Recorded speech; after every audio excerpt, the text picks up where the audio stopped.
You know, sometimes you get on set here and you just have a feeling. And I've got a feeling, just like the song, that this is going to be a good show. Today's gonna be a good show. And look, I got Nick Costos to sing in the opening 10 seconds Don't of Daily Fantasy don't Live. look at me like that, Heath. It's gonna be a good show. Come on. Wow. You're in the middle of the Plaid brothers here, by the way. How do you feel? Lucky. Well, because before the show, Heath was issuing fashion advice like it was going out of style. So I'm very curious, Heath, with the Cardinal Red today, as to what you think of both Ryan and myself, both very fashionable gentlemen, rocking the plaid shirts on camera today. I think they're pretty snazzy. I'll tell you what I think. We had Thanksgiving dinner today at the office, and it was delicious, and I'm stuffed.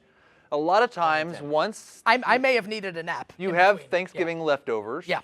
and you can cut those up into cold cuts and take them with you on a picnic. And that's kind of what your shirts remind me of. See, now, Heath said before the show that the best stories aren't necessarily the longest ones, and it took you a long time to get to the punchline of that one, my friend. We're going to go on a picnic at Central Park. You're more than welcome to join. I will not be there. All right, welcome, guys. Daily Fantasy Live here on CBS Sports. And let's get to some bold predictions, shall we, for Week 11 of the National Football League, as my colleague over there, Nick Costos, likes to call it. I will start with you, Nick. Give me one bold prediction for this weekend. You know, I'm looking forward to this game on Sunday between the Denver Broncos and the Chicago Bears. Brock Osweiler's first game under center, replacing Peyton Manning. And I think people pretty high on Chicago right now. Jay Cutler, 3 touchdown passes last week. My bold prediction, number 1, the Broncos defense, still the best defense in football, will outscore Jay Cutler on Sunday. I'm looking for multiple defensive touchdowns from Denver's defense. Did you know that Jay Cutler has not turned the ball over 2 or more times in one game this year? That number will change to 1 after this Sunday. 2 defensive touchdowns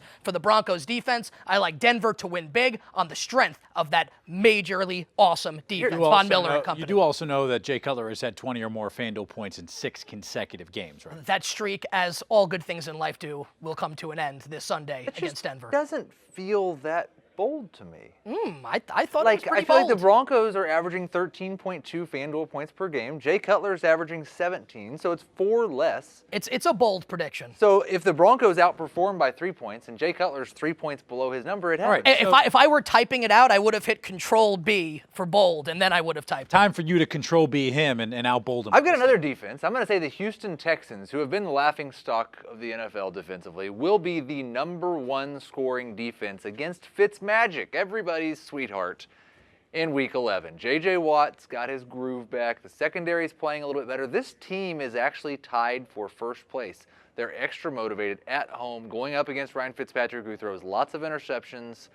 The Texans will be the team scoring multiple defensive touchdowns. Hey, look, if they quieted Andy Dalton and the Cincinnati Bengals, they certainly could do the same against Ryan Fitzmagic and the New York Football Jets. I know you hated that statement. Well, it's just an incorrect statement. You could say more incorrect things. Your theme here for bold prediction seems to be quarterbacks, by the way. Yes, my second bold prediction, we'll stick in the AFC West for this one. I think Alex Smith's going to outscore Phillip Rivers in the game between the Chiefs and the Chargers on Sunday. And I know that Phillip Rivers, before the bye, throwing the ball 50 times a game, putting up tons of fantasy points. Problem is, they're 1 wide receiver injury away from the 3 of us having to catch passes from number 17 for San Diego, and that would not be good for anybody. Alex Smith and this Chiefs offense in a bit of a groove. They've won 3 consecutive games. Alex Smith rushing the football, passing the football, Sharkandrick West, Travis Kelce, and this Chiefs defense, resurgent, Mr. Bass. I think Alex Smith outscores Phillip Rivers. Control B. Well, I might even Control I and italicize that bad boy. That one is bold, because Phillip Rivers has had 1 game in his last 6 under 21 FanDuel points. Andy Dalton has topped 21 FanDuel points just once. So that's very, very bold. Now, here's where I think maybe you're getting away from what makes Nick Costos the Costos, Mr. Monday Night. You go away from America. Yes. They all go one direction, you're running in the other direction. Sprinting. Yes. I love to fade You're America. not doing that right here, because America just saw the Chiefs defense basically end Peyton Manning's career as a good NFL quarterback.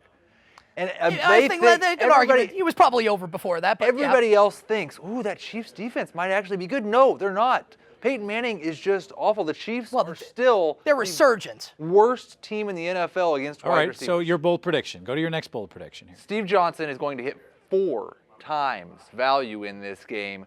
$5,600. That means he needs about 22 FanDuel points. I think he might get 25. The Chiefs can't cover anyone. Marcus Peters is a Pro Bowl corner when he's facing Peyton Manning. The rest of the time, he's just kind of good, and he's the best they've got.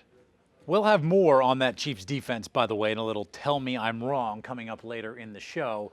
Let's one-up Mr. Heath Cummings here with your bold prediction on a couple of better wide receivers. You know what really, Ryan, what really hurts my feelings? You know, I get up here every week and I talk about AC/DC, right? Amari Cooper and Derek Carr. What I didn't realize is that Michael Crabtree, who might be my favorite of the three, his last name also ends in C. So now it's AC/DC/MC. And I'm going to say that AC and MC, Cooper and Crabtree, will both finish in the top 10 this week for wide receiver scoring. I think it's going to be a shootout in Motown with the Lions and the Raiders. Love me some Derek Carr. Give me all the Amari Cooper, all the Michael Crabtree, AC/MC in the top 10. How about that? AC, I thought you were going to go MC Hammer.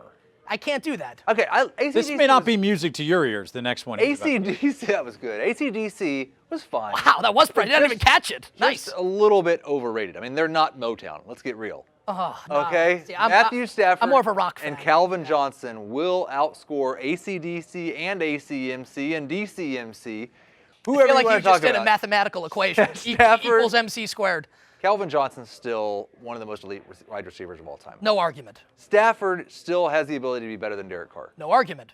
The Raiders' past defense is terrible. I think it'll be a high-scoring game. Yes. I'll take Stafford and Johnson over Cooper, Crabtree, Carr, whoever you want. Look, guys, you can't always get what you want, but sometimes you might just find you get what you need. And when we come up on the other side, tell me I am wrong. These two, they do it all day long here in the office. True. They're going to do it here on air when we come back.